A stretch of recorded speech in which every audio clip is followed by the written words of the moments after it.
ಪಂಚಾಯತ್ ಇರುವುದು ಜನಸಾಮಾನ್ಯರ ಸಮಸ್ಯೆಗಳನ್ನು ಬಗೆಹರಿಸಲು, ಅದು ಬಿಟ್ಟು ಜನಸಾಮಾನ್ಯರ ಮೇಲೆ ದಬ್ಬಾಳಿಕೆ ನಡೆಸುವುದು ಎಷ್ಟು ಸರಿ ಎಂದು ಮಾಜಿ ಶಾಸಕ ಗೋಪಾಲ ಪೂಜಾರಿ ಪ್ರಶ್ನಿಸಿದ್ದಾರೆ.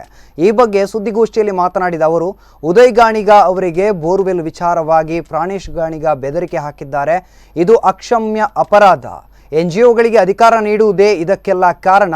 ಟಾಸ್ಕ್ ಫೋರ್ಸ್ ಹೆಸರಿನಲ್ಲಿ ದಬ್ಬಾಳಿಕೆ ನಡೆಯುತ್ತಿದೆ. ಬಿಜೆಪಿ ಬೆಂಬಲಿತ ಪಂಚಾಯತ್ ಅಧ್ಯಕ್ಷ ಪ್ರಾಣೇಶ್ ಯಡಿತಾಳ್ ಬಿಜೆಪಿಯ ಕೆಲವು ಕಾರ್ಯಕರ್ತರು ಸಂಚು ರೂಪಿಸಿ ಉದಯ್ ಅವರನ್ನು ಕೊಲೆ ಮಾಡಿದ್ದಾರೆ ಎಂದು ಅವರು ಆರೋಪಿಸಿದ್ದಾರೆ.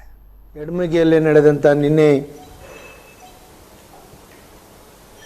ಏನು ಘಟನೆ ಇದೆ, ಅದಕ್ಕೋಸ್ಕರ ಇವತ್ತು ಸುದ್ದಿಗೋಷ್ಠಿಯನ್ನು ಕರೆಯಲಾಗಿದೆ. ಗಾಣಿಗನ ಏನು ಹತ್ಯೆ ಆಗಿದೆ,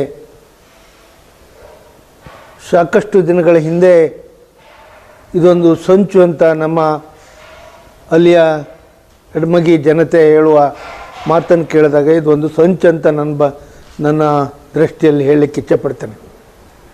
ಒಂದು ಕೊಳೆವು ಬಾವಿ ತೆಗಿಲಿಕ್ಕೋಸ್ಕರ ಉದಯ್ ಗಾಣಿಗ ಪಂಚಾಯತಿಗೆ ಅರ್ಜಿ ಕೊಡುವಂಥ ಸಂದರ್ಭದಲ್ಲಿ ಅವರ ತಂದೆ ಹೆಸರಲ್ಲಿ ಅಬ್ಜೆಕ್ಷನ್ ಹಾಕಿದ್ದಾರೆ ಅಂತ ಹೇಳಿ ಕಥೆಯನ್ನು ಸೃಷ್ಟಿ ಮಾಡಿ ತಂದೆಯೇ ಸ್ವತಃ ಕರ್ಕೊಂಡೋಗಿ ಅವರು ನಾನು ಹಾಕಿಲ್ಲ